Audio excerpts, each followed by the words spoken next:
Today I'm going to talk about why I gave up card counting forever. I made this Excel spreadsheet to simulate the random draw of cards from 6 decks so I could track the running count, the true count, and the player advantage over a whole 6 decks and graph the results. So this gray line shows the running count, the number you keep track of in your head, and the blue line is the true so-called true count, that is the running count divided by the number of remaining decks, which adjusts for the true effect of the running count on your advantage. This lower graph shows your player advantage as the composition of the deck changes. The purple dashed line is minus 0.4%, which is the house edge at the beginning. And so as the count fluctuates around 0, it's going to be above and below this line an equal amount of time in the long run. Your player advantage will fluctuate around this dotted line central value. Now in this case, in this 6-deck sequence, right about here, you would want to place your larger bets because you have an advantage of around 2 to 3%. The advantage is shown as dashed for this portion because they will shuffle at 1.5 decks remaining, so you won't be able to make any bets on this part.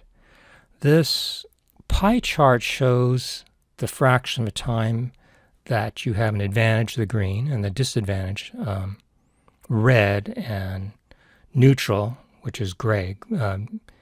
Anything between plus and minus 1/4 of 1% I consider neutral for this chart. This happens to be a very favorable set of 6 decks. So there's a little refresh icon on here, so I can click this and simulate a whole nother 6 decks. This is more typical.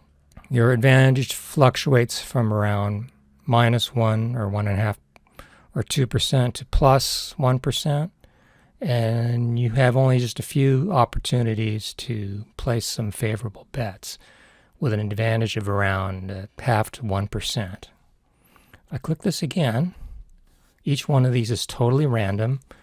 You have a similar situation here. You wait around and then place a few bets at around half to 1% advantage.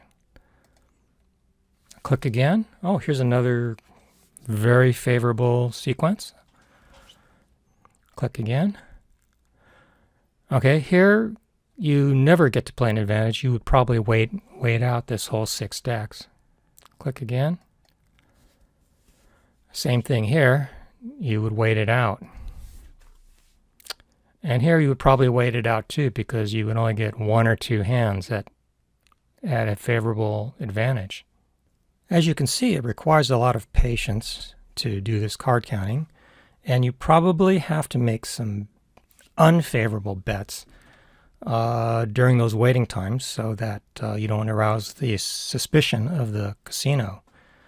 But imagine that there is a casino that would allow you to jump in and jump out of the game anytime you want.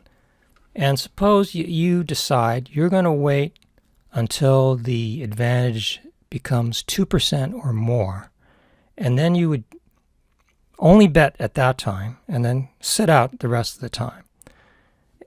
So you'd always be playing with an advantage of 2% or more. How much would you bet on each hand? You wouldn't have to vary your bets at all. You could flat bet your maximum bet and just enjoy the 2% advantage all the time that you play. How much would you bet on each hand in that situation? Think about that. Okay, have you thought of it? Write it down or keep it in your head. And let me ask you another question. How big is your bankroll? By bankroll, I mean, at what point, if you lost that much money, you would have to stop, either because you've run out of money or you could not afford to lose any more money. You could not put any more money at risk. You would have to stop. Think about that. Okay, now look at your two numbers. Is your bankroll at least 50 times bigger than your bet? If not, you're likely to lose your entire bankroll. And let me show you why that is. This is a Kelly bet size simulator, which tallies the results of 1,000 coin flips when you have an advantage of 2%. You start with a bankroll of $10,000. You have an advantage of 2% or 0.02. And on each coin flip, your probability of winning is 0.51 and probability of losing is 0.49. Out of 1,000 random coin flips with that bias, 2% bias, in this run of 1,000 flips, 512 won, 488 lost, and the number of net wins was 24. The average is 20. Of course, it's going to vary somewhat around this average. And these lines show the results of 4 different betting strategies. The optimum strategy is the Kelly amount, which would be 2% of your remaining bankroll. 1/4 Kelly is the more conservative, which I call the safe bet size. Twice Kelly is the risky, and that's the gray one. And 4 times the Kelly amount, which would be 8% of your remaining 8% of your remaining bankroll for the bet size. That's the red one. So in this particular one, here's the ending bankroll. If you play the conservative strategy, you end up with $11,000. If you use the optimum strategy, you end up with $13,000. The risky one, you end up with $11,000. And the what I call crazy strategy, you end up with $2,700. Of course, every 1,000 flips, you're going to get a different end result. So you can quickly simulate as many as you want by clicking this refresh button. So I'll refresh this.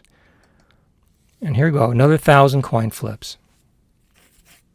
The risky strategy, the gray one, beat the optimum strategy, the red one. And you see some crazy big wins here, temporarily, with the crazy strategy. But of course, the crazy strategy ends up losing to all the other betting strategies. And that's not unusual at all. Let's click this again and do another 1,000 coin flips, starting fresh. Here we have a net win of -50. In other words, if you flat bet $1 1,000 times, you would lose $50. And you see the ending bankroll was $3,000 for the optimum strategy, but only $7 for the crazy strategy. This is not unusual at all. Let's click this again and find some more results. This is pretty typical. The net win is 22, very close to the average. You can see that the more conservative strategies, including the risky one, did okay, but the crazy strategy killed the bankroll. You can do this any number of times, and you're going to see different results each time. You see, the crazy strategy usually loses. So if you're betting as much as 8% of your bankroll when you have a 2% advantage, you are pretty sure to lose your entire bankroll. Another surprising thing is the number of net wins is going to be negative about 1/4 of the time. For each 1,000 flips, a flat bet of $1 is going to end up losing about 25% of the time. You go ahead and try this.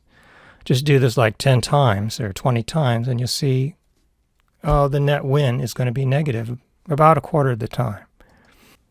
Here's a summary of what I just was talking about.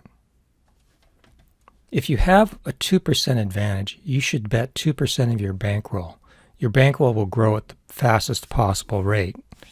If you bet less than that, you'll still win in the long run, but more slowly.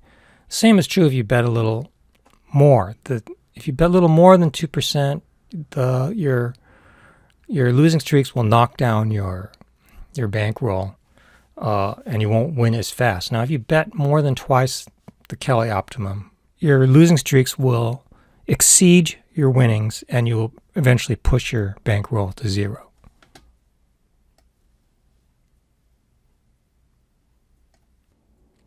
So even if you have the patience to wait around for a 2% advantage, and even if the casino will let you play just those hands, even playing 1,000 hands is not going to guarantee you a win. In fact, there's a good chance you will not only lose, but lose your whole bankroll if you bet too much.